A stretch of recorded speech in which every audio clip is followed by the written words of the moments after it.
Hola, mi nombre es Miguel Ángel Copado y soy el profesor de ciclo formativo de grado superior en diseño y fabricación mecánica. En este caso vamos a hablar de la unidad formativa 1, análisis de elementos para el diseño de herramientas de procesado de chapa y estampación, del módulo 3. En este vídeo solo vamos a hablar de lo que es el forjado. Para tratar sobre las generalidades del forjado, hablaremos de lo que es el forjado en troquel abierto y su análisis, el forjado con troquel impresor y su análisis, forjado sin rebaba, maquinaria para el forjado y comentaremos otros procesos de deformación relacionados con el forjado. Básicamente tenemos tres maneras de clasificar las operaciones de forja.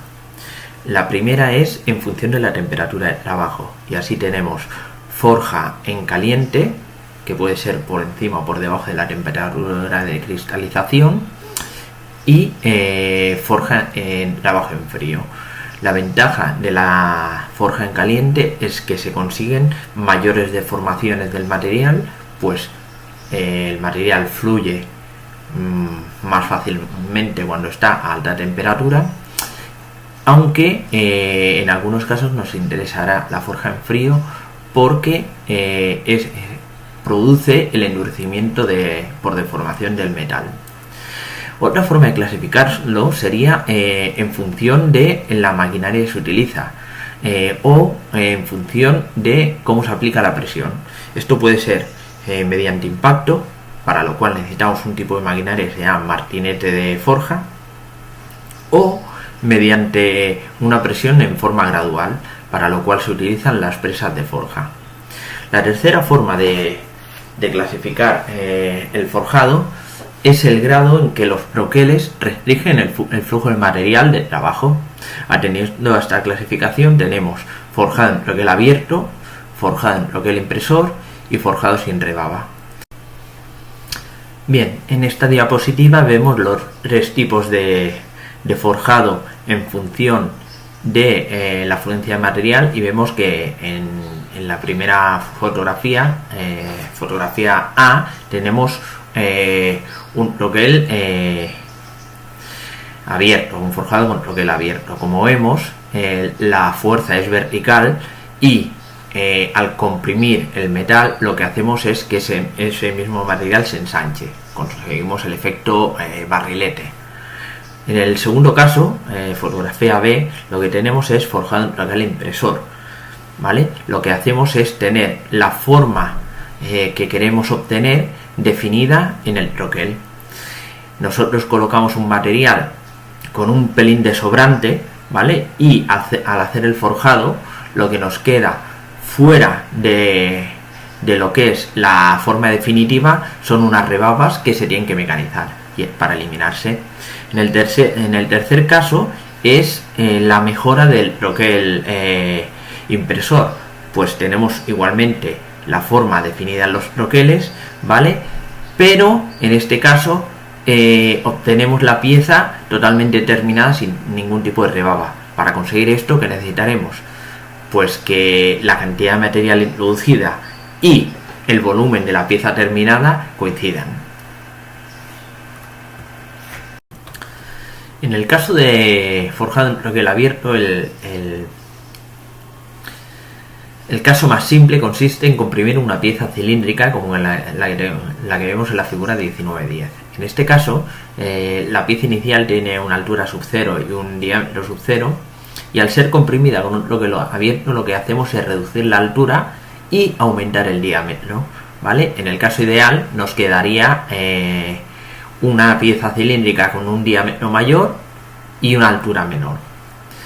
Esto en la realidad no es así, porque la compresión crea el efecto de abarrilamiento, con lo cual la pieza final no nos queda perfectamente cilíndrica, sino en forma de barril, como se puede ver en la figura de 19-11. Realizando el análisis del forjado en un troquel abierto en condiciones ideales, podemos obtener la fórmula que nos dice que la deformación real es igual al logaritmo neperiano entre la altura inicial de la pieza, imaginemos que es un cilindro, y la altura en cualquier punto en que realicemos esa compresión. Conforme vamos comprimiendo, ¿vale? La deformación real tendrá su punto más alto en el momento en que la altura, la h, coincida con la altura final, que sería la pieza terminada. En cuanto a la fuerza requerida para todo esto, se obtendría multiplicando el área correspondiente en cada momento de esa compresión por el esfuerzo de fluencia. El área sabemos que va aumentando conforme vamos comprimiendo la pieza, y el esfuerzo de fluencia va aumentando porque la propia deformación va haciendo que se endurezca el material. Pues ese esfuerzo de fluencia llegaría a un momento que coincidiría con la resistencia a fluencia del material, que sería el punto máximo y la fuerza máxima que podríamos aplicar en ese proceso de forjado. En una operación real de recalcado no ocurre exactamente como hemos visto en la figura anterior. Esto es debido a varias causas. Una de las causas sería la fricción que opone el flujo de metal en la superficie de los troqueles. Esto crea un efecto de abarrilamiento, porque es más fácil que fluya el material en la zona que no está en contacto con los troqueles que en esa zona. Esto se acentúa normalmente cuando se realiza un forjado en caliente, pero con troqueles fríos, puesto que ese coeficiente de fricción aumenta cuando hay una diferencia de temperatura entre la pieza y el troquel. Esto hace que se pierda temperatura en la base y en las bases de la pieza a forjar, y que el abarrilamiento aumente. También se ve acentuado cuando la relación diámetro y altura de la pieza es mayor, ¿vale? Para eso, para solventar eso, lo que se ha hecho es crear lo que se llama un factor de forma, ¿vale? Que lo que hace es, cogiendo la ecuación de fuerza anterior, ¿vale? Y aplicándole este factor de forma, lo que hace es compensar todas las desviaciones que tendríamos debido tanto al coeficiente de fricción como a la relación diámetro-altura. Aquí tenemos las dos fórmulas. La fuerza será igual al factor de forma por el área y por esfuerzo de fluencia, y el factor de forma será igual a 1 más 0,4 por el coeficiente de fricción por el diámetro dividido por la altura.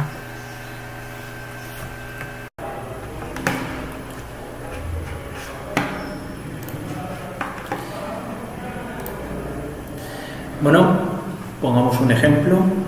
Pensemos, una pieza de trabajo cilíndrica se sujeta a una operación de forjado para recalcar en frío. La pieza inicial tiene 75 milímetros de altura y 50 milímetros de diámetro. En la operación, su altura se reduce a 36 milímetros. El material de trabajo tiene una curva de fluencia definida por K igual a 350 megapascals y N 0,17. Supongamos un coeficiente de fricción de 0,1. Determinar la fuerza conforme empieza el proceso, alturas intermedias de 62 milímetros, 49 milímetros y a la altura final de 36 milímetros. Bien, lo primero que debemos hacer cuando nos encontremos con un problema de este estilo es calcular el volumen de la pieza, porque nosotros vamos a definir que ese volumen se va a mantener constante. Con lo cual hacemos el cálculo y nos sale que el volumen son 147.262 milímetros cúbicos. Vale, si nosotros intentáramos calcular la fuerza de forjado justo al inicio de la presión, ¿vale? Tenemos que calcular que la altura son 75 milímetros, con lo cual la fuerza sería 0. ¿Cuándo cambiará esa fuerza? Cuando tengamos el inicio de la deformación. Para eso podemos suponer que la deformación más pequeña que podemos calcular es de 0,002. ¿vale? Utilizando la fórmula de la fluencia y sustituyendo la K por 350 megapascales, como nos marca el enunciado, y la N por 0,17, nos sale, no lo pone aquí, pero son 121,7 megapascales.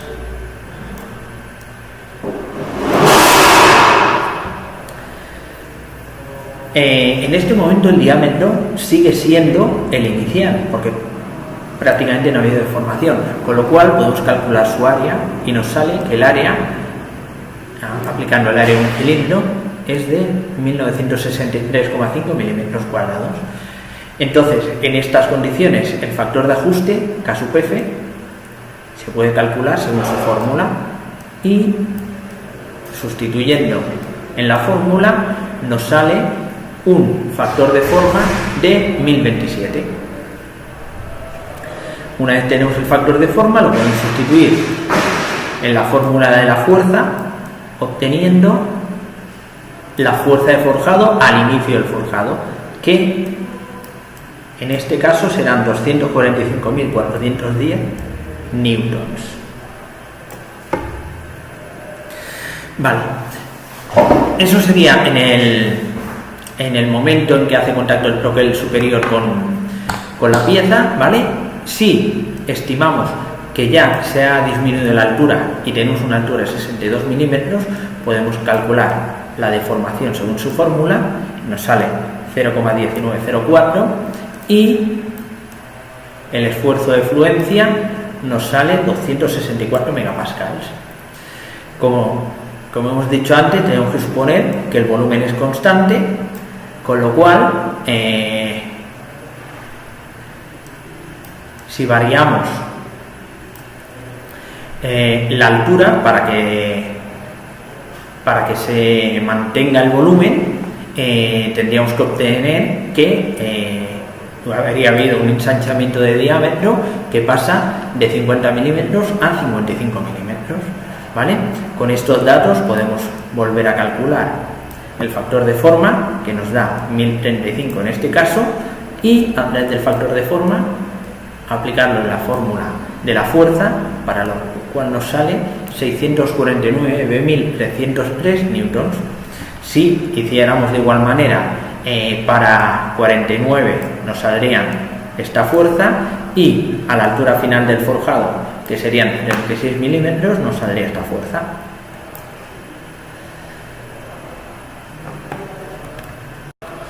El forjado con troquel impresor, llamado algunas veces forjado en troquel cerrado, se realiza con un troquel que tiene la forma inversa de la requerida en la pieza. La pieza de trabajo inicial se muestra como una pieza cilíndrica similar a la de las operaciones previas del troquel abierto. Al cerrarse el troquel y llegar a su posición final, el metal fluye más allá de la cavidad del troquel y forma una rebaba en la pequeña abertura entre las placas del troquel. Aunque la rebaba se debe recortar después, tiene realmente una función importante en el forjado por impresión, ya que cuando ésta empieza a formarse en el hueco del troquel, la fricción se opone a que el material siga fluyendo hacia la abertura, y de esta manera fuerza al material de trabajo a permanecer dentro de la cavidad. En el forjado en caliente, la restricción del flujo de metal es mayor, debido a que la rebaba delgada se enfría rápidamente contra las placas del troquel, incrementando la resistencia a la deformación. La restricción del flujo de metal en la abertura hace que las presiones de compresión se incrementen significativamente, forzando al material a rellenar los detalles intrincados de la cavidad del troquel. Con esto se obtiene un producto de alta calidad. En muchos casos se requieren varios pasos en el forjado con troquel impresor para transformar la forma en blanco inicial en la forma final deseada. En cada paso se necesitan cavidades separadas. Los pasos iniciales tienen la función de redistribuir el material en la pieza de trabajo y conseguir así una deformación uniforme y la estructura metálica requerida en las etapas subsecuentes. Los últimos pasos le dan el acabado a la pieza final. Además, cuando se usa martinete, se puede requerir varios golpes de martillo para cada paso. Cuando el forjado con martinete se hace a mano, como sucede a menudo, se requiere considerable habilidad del operador para lograr resultados consistentes en las condiciones adversas. En esta imagen se ven tres tipos de operaciones de forjado en troquel abierto.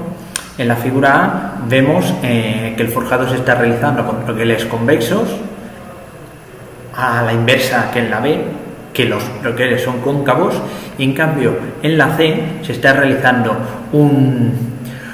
una forja por secciones.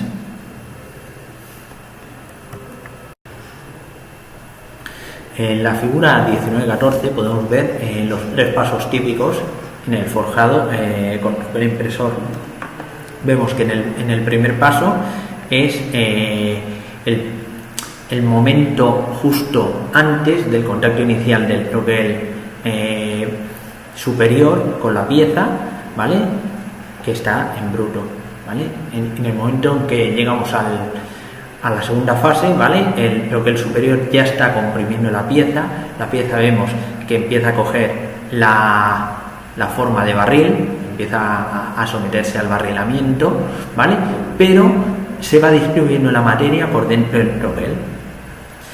Llega un momento en que la compresión que estamos realizando, ¿vale?, hace que ya no seas capaz de tener todo el material dentro, ¿vale? Para eso en los troqueles se mecanizan una serie de aberturas por las que sale la rebaba. Como hemos comentado antes, la rebaba no solo sirve, sabemos que se tiene que cortar, pero no es un desecho, sino que tiene una parte de utilidad, que es que conforme va saliendo la rebaba, el enfriamiento de esa parte de rebaba evita que el resto de metal pueda fluir por la zona de rebaba y aumenta la compresión de la pieza, con lo cual se consiguen grandes calidades en la superficie por la alta compresión. En la tabla 19.1 tenemos valores típicos del factor de forma, ¿vale?, en función del tipo de forjado.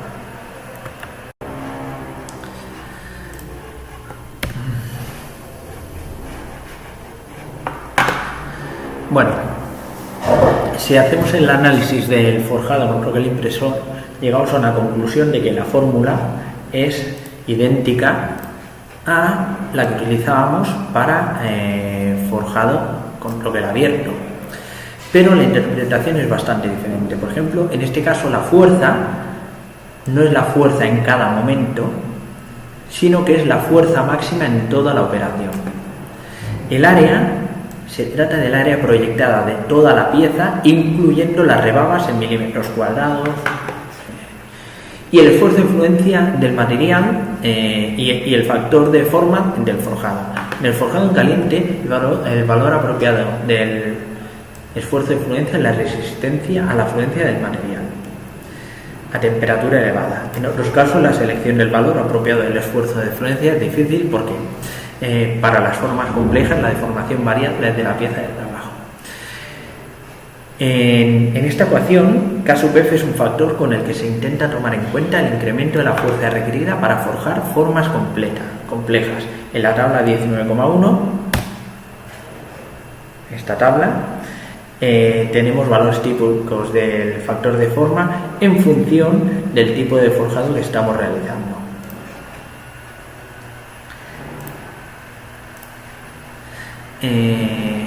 La ecuación anterior se aplica a la fuerza máxima durante la operación, ya que esto determinará la capacidad requerida para la maquinaria, sean prensas o martinetes que se utilicen en la operación.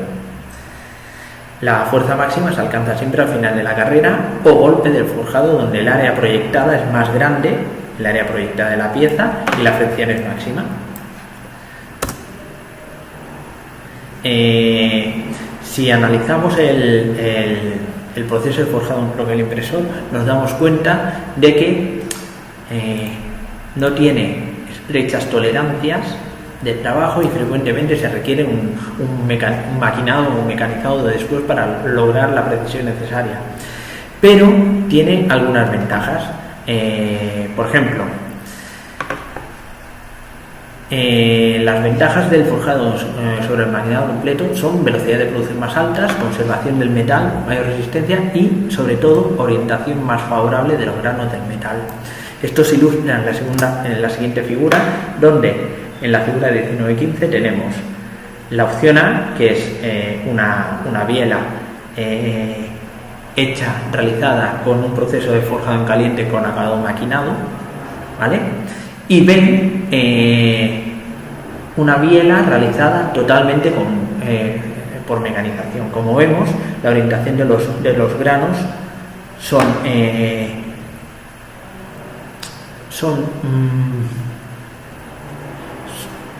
más radicales en la mecanización que en el forjado con mecanización. Como vemos, estos granos se van orientando con la propia forma de la biela. En cambio, estos granos están todos orientados en una dirección, que es la dirección originaria del metal.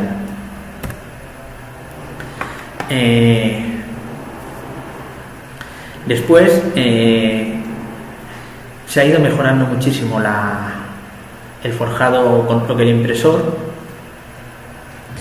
y hemos conseguido crear piezas mucho más delgadas, con mucha más precisión y por ejemplo, en la figura 19-16, que ahora la veremos, se muestra una comparación del forjado de precisión y el forjado convencional con troquel impresión.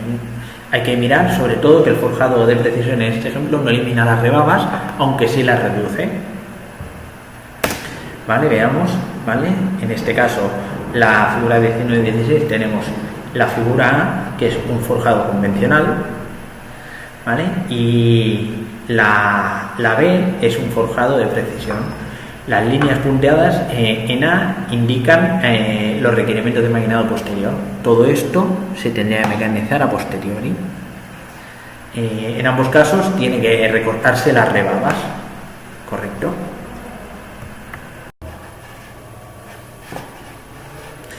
Bueno, tal y como hemos comentado antes, la tercera opción de forjado es el forjado sin rebaba. ¿Qué tenemos que tener en cuenta aquí?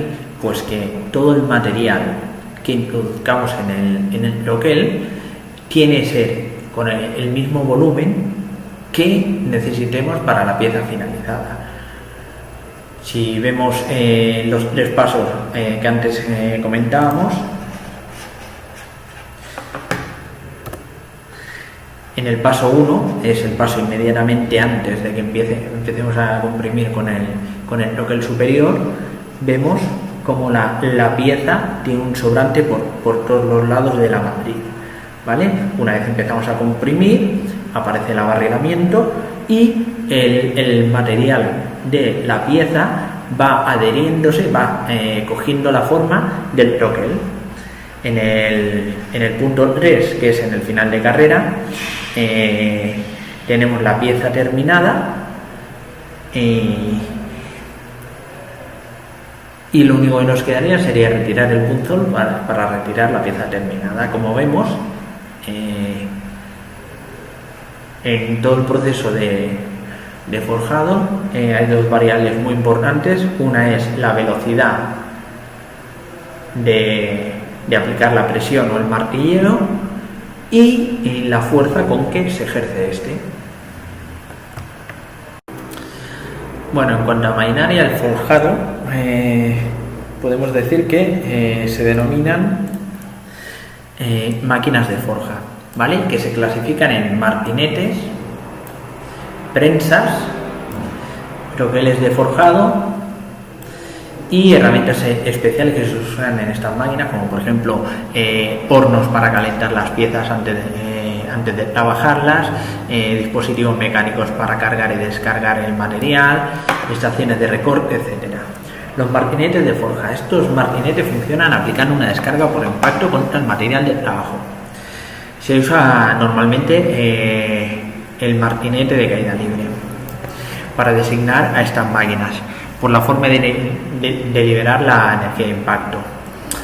Los martinetes de caída libre se usan más frecuentemente para forjado con broquel impresor. La parte superior del forjado se fija el pistón y la parte inferior se fija el yunque. El trabajo de la máquina lo que hace es levantar el pistón, o sea, el broquel superior, ¿vale? Y cuando llega al punto más alto lo deja caer, golpeando el trabajo. La energía de impacto ocasiona que la pieza tome la forma de la cavidad del broquel. Se necesitan varios impactos para lograr el cambio deseado de la forma. Los martinetes de caída libre se pueden clasificar como martinetes de caída libre por gravedad y de potencia. Los de gravedad generan su energía por el peso de un pistón que cae libremente. La fuerza del golpe se determina por la altura de la caída y el peso del pistón. Los martinetes de potencia, en cambio, aceleran el pistón con presión de aire o vapor. Una desventaja del martinete de caída libre es que tenga una gran parte de la energía de impacto se transmite a través del yunque al piso del edificio. Como vemos en la siguiente figura, tenemos un martinete de forja de caída libre alimentado por un transportador y unidades de calentamiento a la derecha de la foto. Sería esto.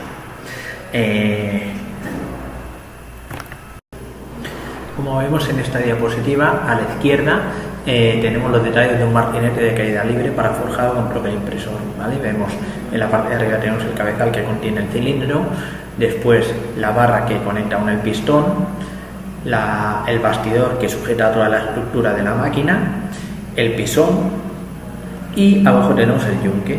El yunque y el pisón es donde se coloca la pieza y el cilindro es lo que hace que el pisón golpee contra el yunque para conseguir la pieza final. Otro tipo de maquinaria tenemos para el forjado son las prensas de forjado. Las prensas se diferencian de los martinetes en que aplican la presión de forma gradual en vez de por golpeo.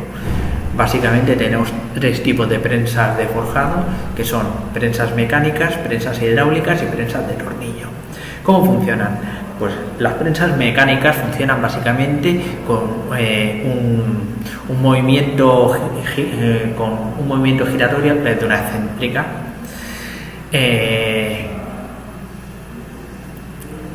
Las prensas de tornillo funcionan con un tornillo sin fin con el que se va apretando, ¿vale? Dándole fuerza a la presión, de forma gradual se le va dando presión a la compresión. Y después tenemos las prensas hidráulicas que funcionan aplicando presión hidráulica a la prensa. Tanto las prensas de tornillo como las hidráulicas trabajan a muy baja velocidad, con lo cual son ideales para todas las operaciones de forjado que requieren grandes carreras, porque al ser la velocidad tan lenta te permite grandes deformaciones siempre que las carreras sean largas. Vale, en cuanto a los broqueles de forjado, tenemos que empezar a hablar con coherencia sobre las partes del broquel. Como vemos en la foto de abajo, tenemos varias partes, ¿vale?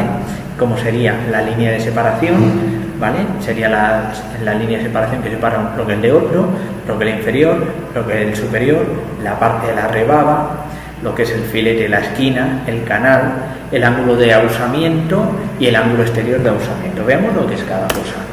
La línea de separación es la línea o partición, es el plano que divide la parte superior del broquel de la parte inferior. El ahusamiento es el grado de inclinación que requiere en los lados de la pieza para poder retirarla del broquel. El término se aplica también al ahusamiento en los lados de la cavidad del molde. Los ángulos típicos de salida son 3 grados para aluminio, 5 a 7 grados para piezas de acero, etc. Las membranas y costillas. Una membrana es una porción delgada del forjado que es paralela a la línea de separación. mientras que una costilla es una porción delgada perpendicular a la línea de separación. Estas características de la pieza producen dificultad en el flujo de metal al adelgazarse. Filetes y radios de las esquinas. Los filetes y las esquinas se ilustran en la figura 19-21. Los radios pequeños tienden a limitar el flujo de metal y a incrementar la resistencia a las superficies del troquel durante el forjado. Rebaba. La formación de rebaba juega un papel crítico en el forjado, con troqueles de impresión porque causa una acumulación de la presión dentro del troquel que promueve el llenado de la cavidad. Esa acumulación de presión se controla diseñando un campo para la rebaba y un canal dentro del troquel, como se muestra en la figura anterior. El campo determina el área superficial a lo largo del cual ocurre el flujo lateral del metal, controlando así el incremento de la presión dentro del troquel.